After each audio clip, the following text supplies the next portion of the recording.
Hey YouTube, this is your long-awaited top 5 elemental energy cards. We're going to go ahead and get right on into it. Card number 5 is Dark World Lightning. Um, just blows up a face-down card, and then you discard a card. Now, because the discard is like the last thing mentioned, and there's definitely no question it's part of the effect, which obviously triggers all your Dark World cards.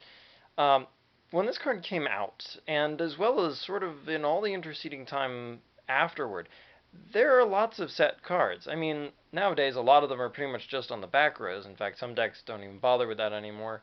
But the point is that at its inception and for a long time, this was actually not a very bad card. Periodically overlooked because Dark World wasn't nearly as exciting originally as it became once the structure deck with Graphic came out, obviously. But still, this was probably one of their better cards. Very influential, especially in the days when monsters would be set face down. This is a great way to sidestep threats like that at what could essentially be a fairly minor cost. Um, and of course, some decks could benefit by discarding things like, say, Treeborn Frog.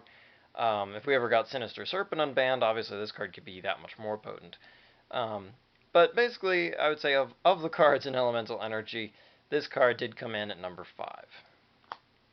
Number 4 is Brow, Huntsman of Dark World.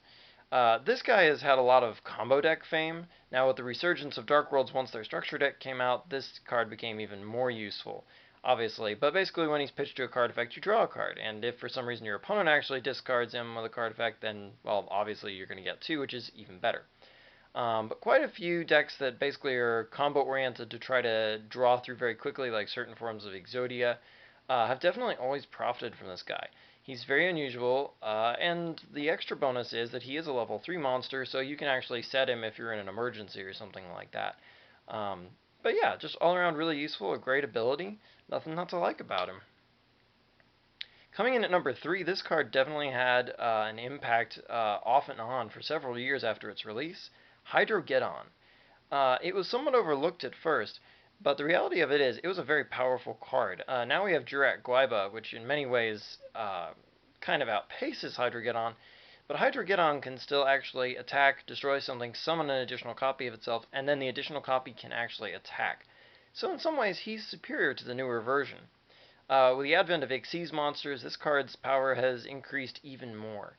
But basically, back in the day, the idea was you could hit, replace, maybe even hit again if you turned out really good, if you got a little lucky. And with cards like Don's Lug and Elemental Hero Wildheart running around, I mean, there was no shortage of fodder for this guy. Plus, you could Book of Moon some things, and Hydrogeddon could really prove to be a major card advantage boon in an era when card advantage was very poignant. So yeah, definitely an excellent card in its time and third best in this set without doubt. Coming in at number 2, this card might come as a surprise to you, but if you lived in the era when this set released, not so much of a question. Elemental Hero Wildheart. The fact that he's just unaffected by trap cards straight up is amazing. It allows him to sidestep things like Bottomless Trap Hole, and in an era of Sakuretsu armors, this guy was unaffected. It allowed him to make some really key offensive pushes, and with the potential of Rush recklessly behind him, this guy could be very threatening. He was definitely a useful card, and he does have some interesting applications for elemental heroes as well, but it was definitely his effect that made this guy worthwhile. Add in the fact that he actually had 1600 defense meant that you could set this guy, at least in another era, I suppose, when this card came out, you could actually set him in defense mode and actually bounce off a few things, like even, say, Hydrogeddon. So definitely a very good card. Tenkabito Shien came out shortly after, but this guy was the original and he has superior stats. Plus, you can search him up with Emergency Call, E-Emergency Call. So he still wins the prize from that guy. However, all these things kind of pale in comparison to our number 1 card from this set, which, if you know Elemental Energy, the fact that I haven't mentioned it yet in the previous 4 should make this one a giveaway. It is Pot of Avarice.